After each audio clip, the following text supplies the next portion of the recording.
할렐루야. 2020년 8월 9일 영상 예배를 하나님께 올려드리겠습니다. 다 함께 사도신경으로 신앙 고백하겠습니다. 전능하사 천지를 만드신 하나님 아버지를 내가 믿사오며 그 외아들 우리 주 예수 그리스도를 믿사오니 이는 성령으로 잉태하사 동정녀 마리아에게 나시고 본디오 빌라도에게 고난을 받으사 십자가에 못 박혀 죽으시고 장사한 지 사흘 만에 죽은 자 가운데에서 다시 살아나시며 하늘에 오르사 전능하신 하나님 우편에 앉아 계시다가 저리로서 산자와 죽은 자를 심판하러 오시리라. 성령을 믿사오며 거룩한 공예와 성도가 서로 교통하는 것과 죄를 사하여 주시는 것과 몸이 다시 사는 것과 영원히 사는 것을 믿사옵나이다. 아멘. 이 시간 예수나의 좋은 치료자 찬양으로 하나님께 영광 올려드리겠습니다.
네, 오늘 가스펠 프로젝트 구약 5권 세 번째 시간이고요.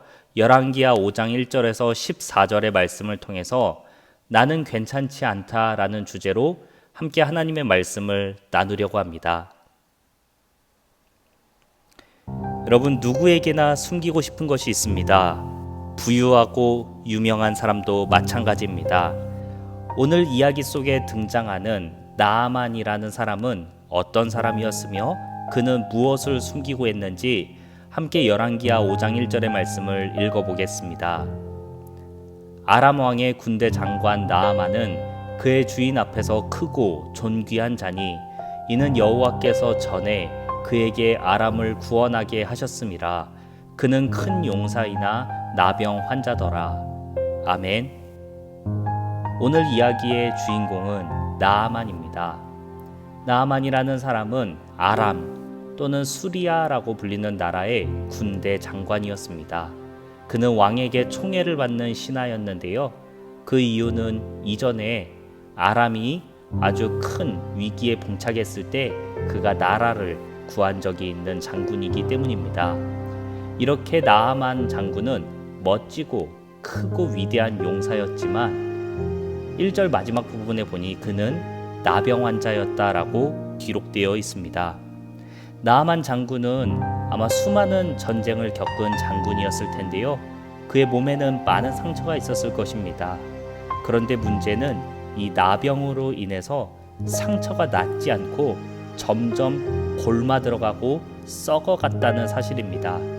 냄새가 나고 진물이 흐르는 것을 남들에게 절대 보일 수 없었던 나아만은 이 사실을 숨기기 위해서 더욱 두껍고 무거운 갑옷을 걸쳤을지도 모릅니다.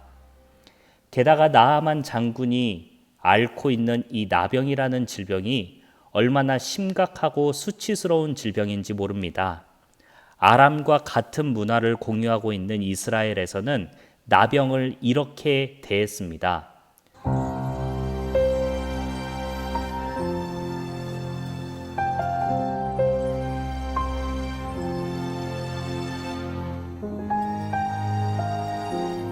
나병 환자는 사람들과 함께 성 안에서 살 수 없고 성 밖에 격리되어야 했습니다.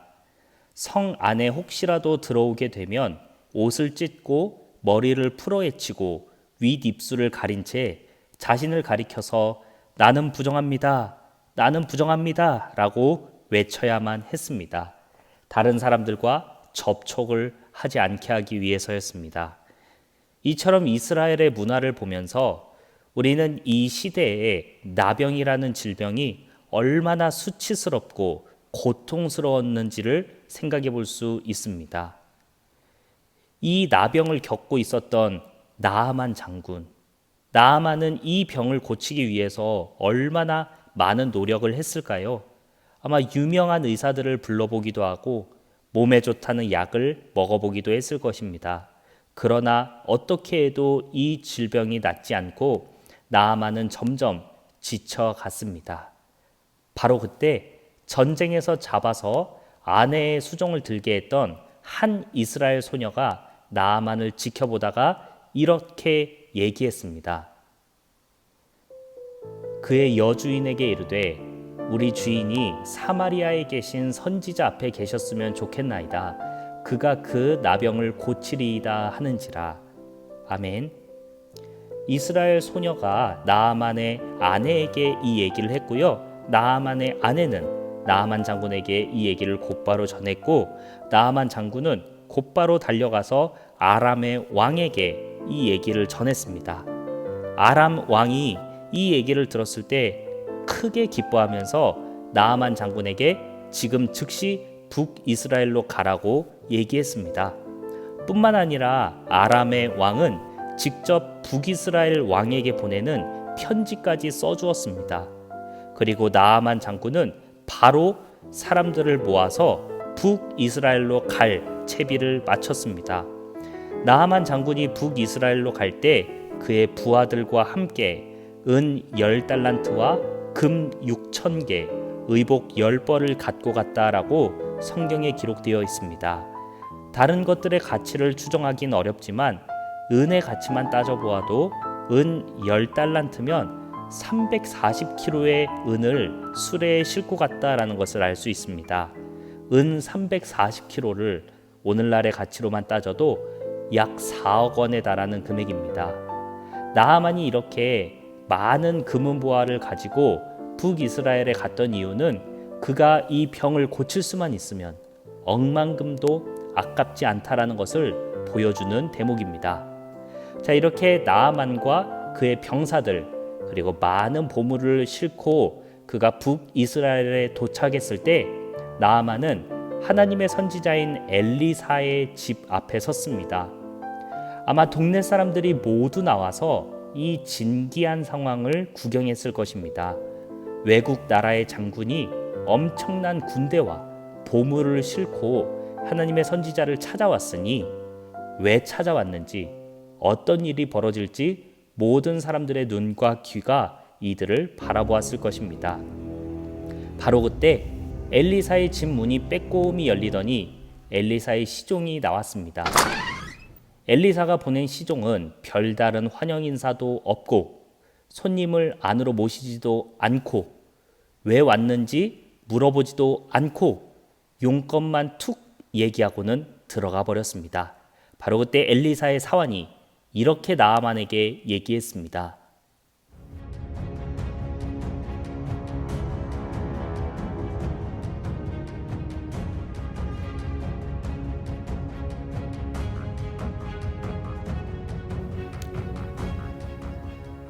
나아만 장군은 엘리사가 보낸 종의 얘기를 듣고 얼굴이 울그락불그락해졌습니다. 그리고 이렇게 크게 노하며 외쳤습니다.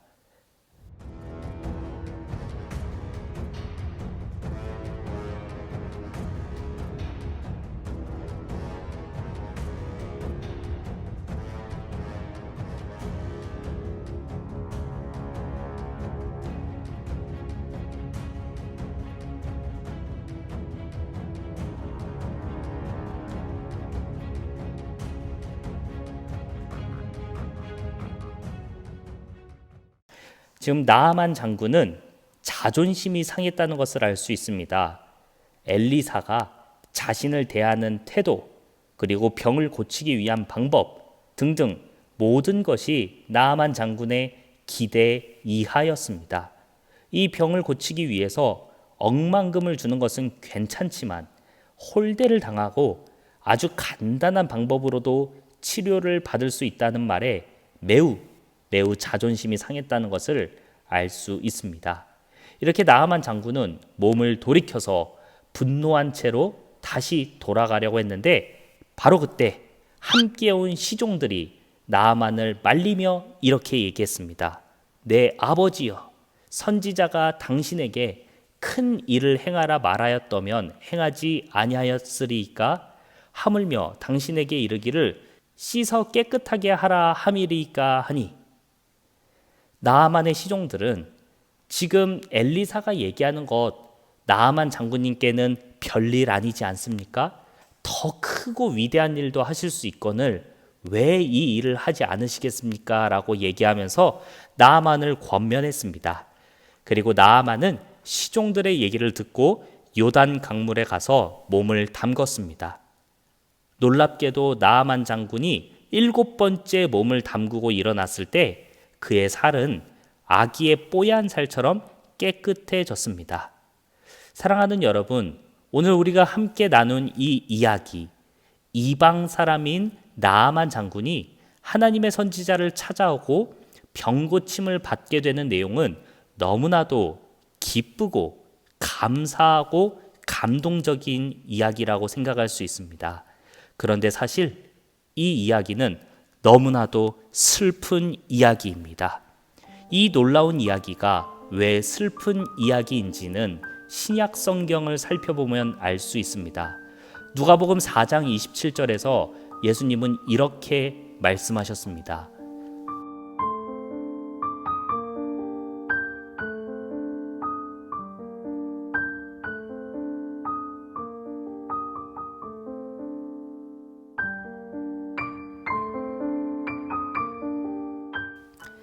하나님께서 다스리는 북이스라엘에도 수많은 나병 환자가 있었는데 그들은 한 사람도 깨끗함을 얻지 못했고 오직 수리아 사람, 아람 사람 나아만만이 깨끗함을 얻었습니다.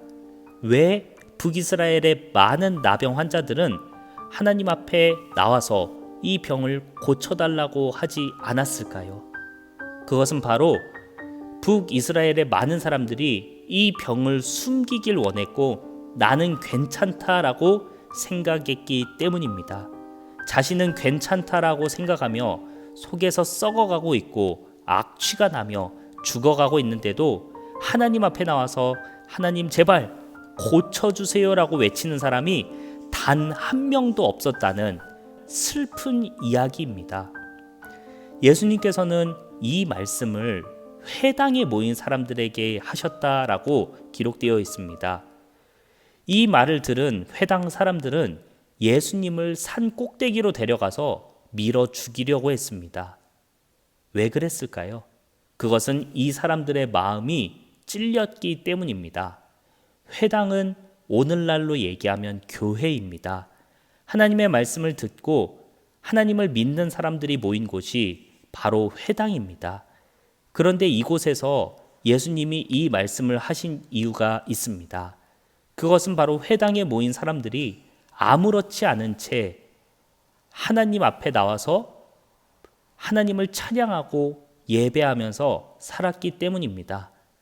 나아만처럼 무릎을 꿇고 나의 병을, 나의 이 썩어가고 있는 병을 고쳐주세요라고 외쳐야 하는데 아무렇지도 않게 하나님 앞에 나와서 서 있었기 때문입니다. 죽어가고 있었기 때문입니다.